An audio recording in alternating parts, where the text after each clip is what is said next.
Question कर रहे हैं NCERT maths class 7th exercise 7.1 से इसका 6 नंबर।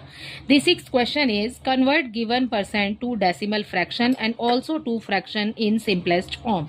ठीक है, ये सवाल आपको परसेंट में दिया हुआ है। यहाँ पर आपको बच्चे इसको दोनों तरीके से बताना है, एक तो डेसिमल फ्रैक्शन बताना है और एक सिंपलेस्ट फॉर्म बतानी है। ठीक है, फ्रैक्शन में लिखना है आपको। ओके, सो देखो बच्चे कैसे करेंगे। यहाँ पर 25% हमें दिया हुआ है। सो सबसे पहले इस वाले सवाल में हमने कर दिया डेसिमल फॉर्म, क्योंकि हमें क्वेश्चन में वही बोला है कि डेसिमल फ्रैक्शन में हमें लिखना है। तो सबसे पहले आ गया हमारा डेसिमल फॉर्म।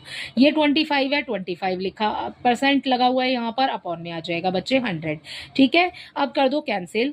5 5 जा 25, 5 2 जा 10 एंड 0 का 0 इसके साथ लग जाएगा। ठीक है, उसके बाद में 5 1 जा 5, 5 4 जा 20। ठीक है, आपको किस में बोला है? डेसिमल फॉर्म में। अभी तो हमारा फ्रैक्शनल फॉर्म में आया बच्चे, लेकिन डेसिमल तो नहीं आया। अब ये फ्रैक्शन में आ गया। अब आप इसको कैसे लिख सकते हैं? देखो, जो नंबर न्यूमरेटर में हमें दिया होता है वो नंबर डिवाइड के साइन में अंदर आ जाता है, और उसके बाद में जो नंबर डिनोमिनेटर में दिया होता है उसको हम लिखते हैं बाहर। ठीक है, अब 4 बाहर और 1 अंदर। अब 1 तो 4 के टेबल में नहीं आता ना, तो यहां पर एक डेसिमल लगा के एक 0 नीचे पुट करेंगे। ठीक है, ये हो गया 10, 4 2 जा 8 हो गया। ठीक है, 10 में से 8 को माइनस करेंगे 2 आ जाएगा। ठीक है, अब फिर से एक 0 यहाँ पुट करके नीचे लगा लेंगे। ठीक है, 4 5 हो जाएगा हमारे पास 20। ये आ गया डेसिमल, आ गया हमारे पास में 25 हो गया इसका आंसर। अब इस वाली आगे वाली जगह पर आपने लगाना है एक 0। ठीक है, तो 0.25 हो जाएगा बच्चे इसके इस वाले पार्ट का आंसर।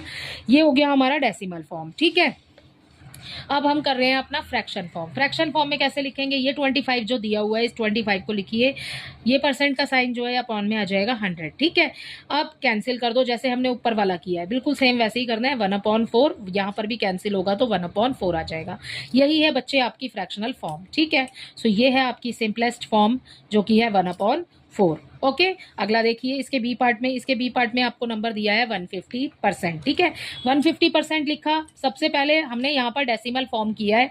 अब देखो फ्रैक्शन फॉर्म भी तो यही है ना बिल्कुल बच्चे, 1/4। ये सिंपलेस्ट फॉर्म ही है आपकी जो आपको क्वेश्चन में पूछा है। ठीक है, आपको फ्रैक्शन में लिखना ही है ना, also to fraction in simplest form. ठीक है, सो आपको फ्रैक्शन में लिखना था तो हमने यही वाला तो बिल्कुल यहाँ आया, तो मैंने इसलिए सबसे पहले फ्रैक्शन फॉर्म कर दिया। अब यहाँ पर 150 अपॉन में आ जाएगा 100। ठीक है, परसेंट लगा हुआ है 100 आ जाएगा। 0 से 0 कैंसिल कर दो।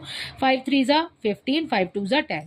इसका आंसर आ गया 3/2। अब आप चाहो तो इस 3/2 को ही नीचे लिख करके डिवाइड कर सकते हो, अदरवाइज इस नंबर को दोबारा से यहाँ लिख करके कैंसिल करो, बिल्कुल सेम आंसर आएगा 3/2। ठीक है, अब जो नंबर आपके पास बच्चे न्यूमरेटर में आपको दिया हुआ है उसको रखेंगे अंदर, जो डिनोमिनेटर में दिया है वो रखेंगे बाहर।